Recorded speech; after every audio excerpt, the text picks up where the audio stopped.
عشان كده الكحك بيشقق منك. خلي بالك حاجات مهمه جدا التركه ديت.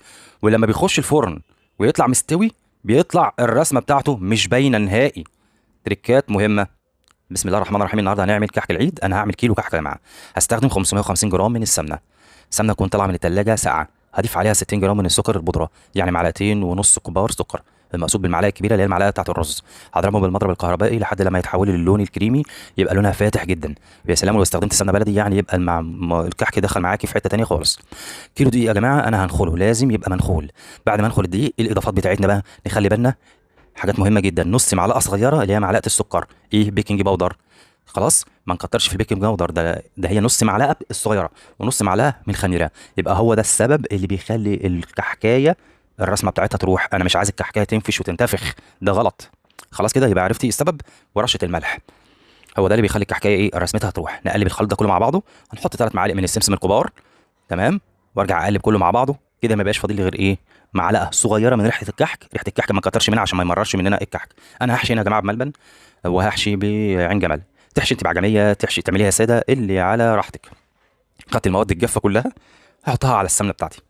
هنبتدي هنا بقى نعمل ايه، نسمي الله كده، ونبس الكحك بتاعنا ببراحه لحد لما العجين كله يمتص السمنه.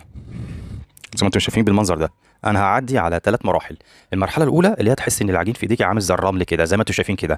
بعد 5 دقائق هيتحول من المرحله ديت لمرحله تانية خالص، اللي هي ايه، كتله من العجين. شايف ام محمد بتعمل ازاي؟ براحه ايديها كده وتبتدي تطحن. المرحله الثالثه هيبقى كريمي خالص. طب لو حضرتك عندك العجان، هتستخدمي السلاح اللي هو الكف. وبعد 5 دقائق هتوصلي للمرحله الثالثه اللي انا وصلت لها بعد ربع ساعه. احنا قعدنا هنا يا جماعه بالمنظر ده بالطريقه دي، عجلنا ربع ساعه بالطريقه الكريمي دي. خلاص كده، هو كده هيطلع ناعم جدا ودايب.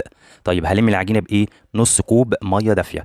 ينفع يا شيف احط لبن؟ اه طبعا ينفع، بس خلي بالك اللبن بينشف الكحك شويه. خلاص. انا بحب احط ميه. يبقى بعد ما حطيت الميه ببراحه كده بنلم بقى العجينه وبنمسح الطبق بتاعنا. خلاص مش هنستخدم ايه بقى، مش هنستخدم راحه ايدينا زي ما انتم شايفين كده. ومحمد بتعمل لها اختبار كده وبتنعمها بايديها، بتشوفها لقيتها زي الفل. تمام كده. هنبتدي نعمل ايه بقى، نسيبها تتركن كده على جنب لمده 5 دقائق تريح. وهنبتدي نتوكل على الله نشتغل فيها. تعالي بقى اوريكي ليه الكحك بيشقق منك. عشان المرحله دي كل كحكايه تاخديها لو العجينه معاكي سواء مشققه او مشققه مش مشققه، لازم تنعميها بكف ايدك. تاخديها كده وتحطيها في نص كف ايدك وتقعدي تطحنيها لحد لما تنعميها، وبعدين تكوريها وتعملي فتحه في النص وتحطي الحشوه بتاعتك. تاني، ليه الكحك بيشقق منك؟ لازم تنعمي الكحك في وسط ايديكي زي ما ام محمد بتعمل كده. هي دي يا جماعه خطوه مهمه جدا جدا، وهي ديت اللي بتنجح معاكي الكحك وما يطلعش منك مشقق. خلاص. بنرص في الصينيه بتاعتي. انا حاطط هنا صواني الالومنيا بتاعتنا العاديه خالص بتاعت البيت، وهسويها في البوتاجاز خالص.